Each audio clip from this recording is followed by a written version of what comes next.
오늘은 이제 우리가 고난주간 둘째 날 특별 새벽기도로 지켜나갑니다. 이번 고난주간의 주제는 십자가의 복음이지요.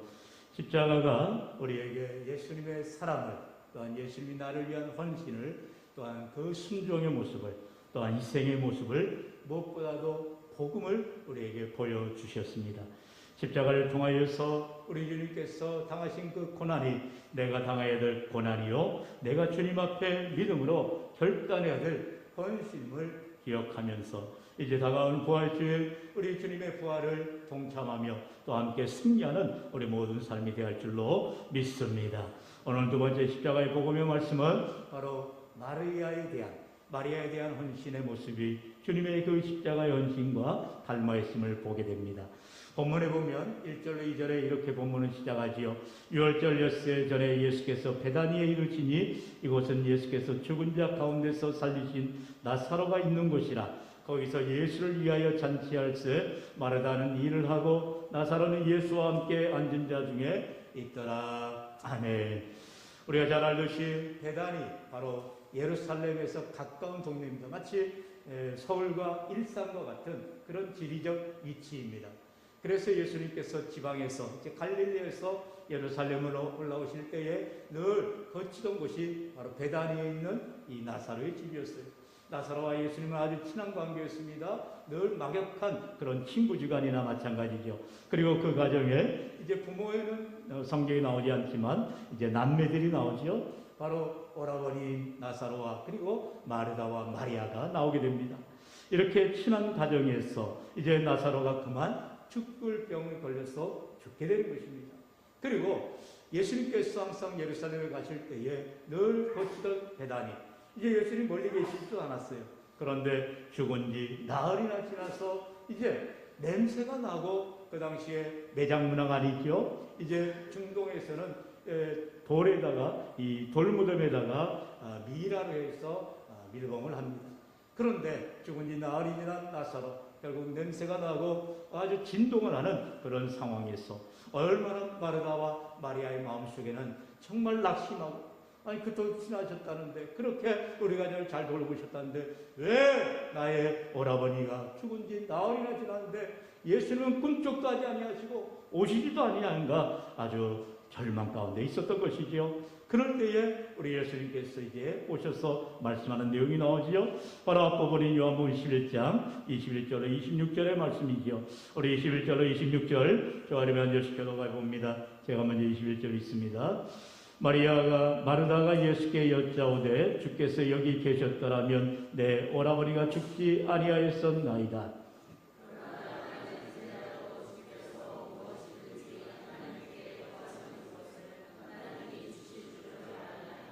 예수께서 이르시되 내 오라비가 다시 살아나리라.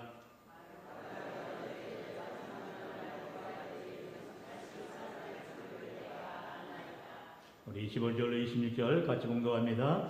예수께서 이르시되 나는 부활이요 생명이니 나를 믿는 자는 죽어도 살겠고 무릇 살아서 나를 믿는 자는 영원히 죽지 아니하리니 이것을 내가 믿느냐. 아멘. 마리아와 마르다는 너무나 절망 가운데 빠진 가운데 예수님이 오셨을 때에 먼저 마리아가 말하지요. 예수님께서 여기 계셨더라면 내 오라버니가 죽지 않았을 것 같아요. 이렇게 말하는 간절함이 있죠. 그리고 또한 예수님께 마르다는 예수님의 그런 말씀 앞에 예수님 당연히 예수님 내 오라비가 다시 살아났지요. 그러나 그것은 지금이 아니라 예수님이 오시는 때 그때 부활할 줄 압니다. 그렇게 대답하는 마르다와 마리아. 그러자 예수님께서는 자신이 누군가를 분명히 나타내십니다. 나는 부활이요 생명이라는 것입니다. 예수님이 바로 부활이시요 예수님이 바로 생명이시기 때문에 그 예수를 믿는 자는 성경이 분명히 말하죠. 죽어도 살겠고 이미 죽은 나사로도 다시 살아난다는 것을 분명히 말씀하시고, 또한 살아있는 이 마르다와 마리아도 이제 예수를 믿을 때에 영원히 죽지 않는다는 사실을 분명히 말하고 있습니다. 오늘 우리 인생 가운데에 십자가가 죽음이요 끝이 아니라 십자가 후에 영광의 멸류관, 영광의 부활이, 영광의 능력이 있음을 우리는 반드시 믿어야 할 줄로 믿습니다. 바로 이와 같이 십자가를 지는 이유는 그 헌신이 무엇입니까? 내 몸을 드리는 것입니다. 십자가에 내 몸을 온전히 바칠 때에 하나님의 뜻이 이루어지게 되더라는 것입니다.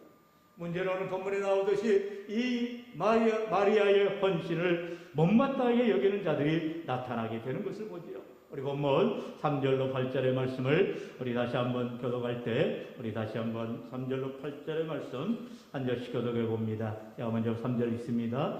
마리아는 지극히 비싼 향유고 순전한 나드 한 그릇을 가져다가 예수의 발에 붓고자 자기 머리털로 그의 발을 닦으니 향유 냄새가 집에 가득하더라.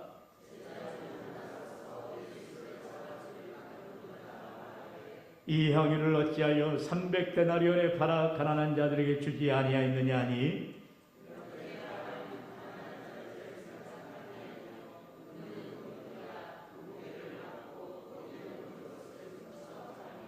예수께서 이르시되 그를 가만두어 나의 장례할 날을 위하여 그것을 간직하게 하라. 나는 항상 잊지 아니하리라 하시니라. 아멘. 이렇게 마리아의 그 감동, 하나님을 향한 믿음의 놀라운 모습이 바로 이와 같이 자신이 준비한 나드 향유 한 근, 바로 여기서 나드 향유 한 근은요, 당시에 많은 여자들이, 이제 처녀들이 결혼을 위한 준비한 지창금과 같은, 어떻게 보면 자기의 생명과 같은 그런 가치를 말하죠.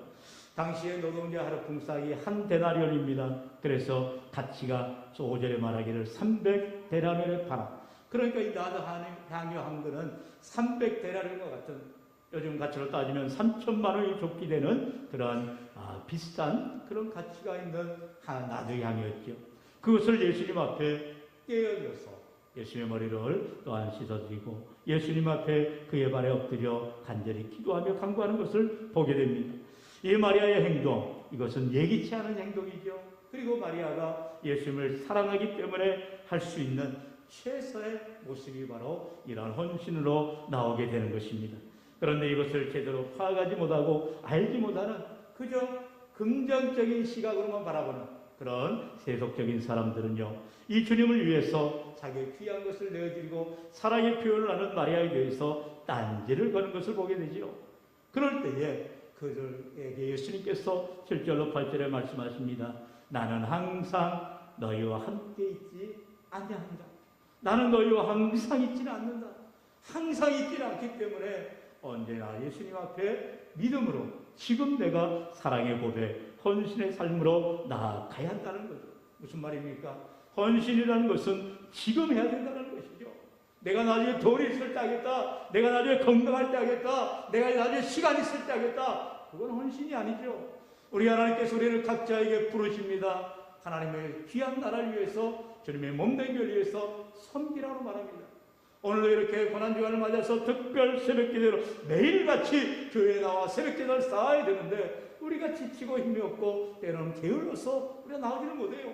그러면 특별 새벽기도라고 정해놓으면 적어도 이 한 주간은 우리가 시간을 쪼개고 애를 쓰고 늦게 자지 말고 일찍 자서라도 이 시간을 지키고자 하는 애씀이 필요하다는 거죠. 왜 주님 앞에 내가 주를 사랑한다 하면서도 말로만 사랑하지 정말 내 몸으로 내 마음을 다해서 내 정성을 다해서 때로는 물질로 주님 앞에 헌신을 못하냐는 거죠. 그건 사랑하지 않기 때문이죠. 주님을 의지하지 않기 때문이죠. 주님 앞에 내 몸을 드릴 수 없는 나만을 위한 삶을 살아갈 때에 우리는 남에게 이렇게 말하는 것이죠. 왜 그걸 더 허비하냐?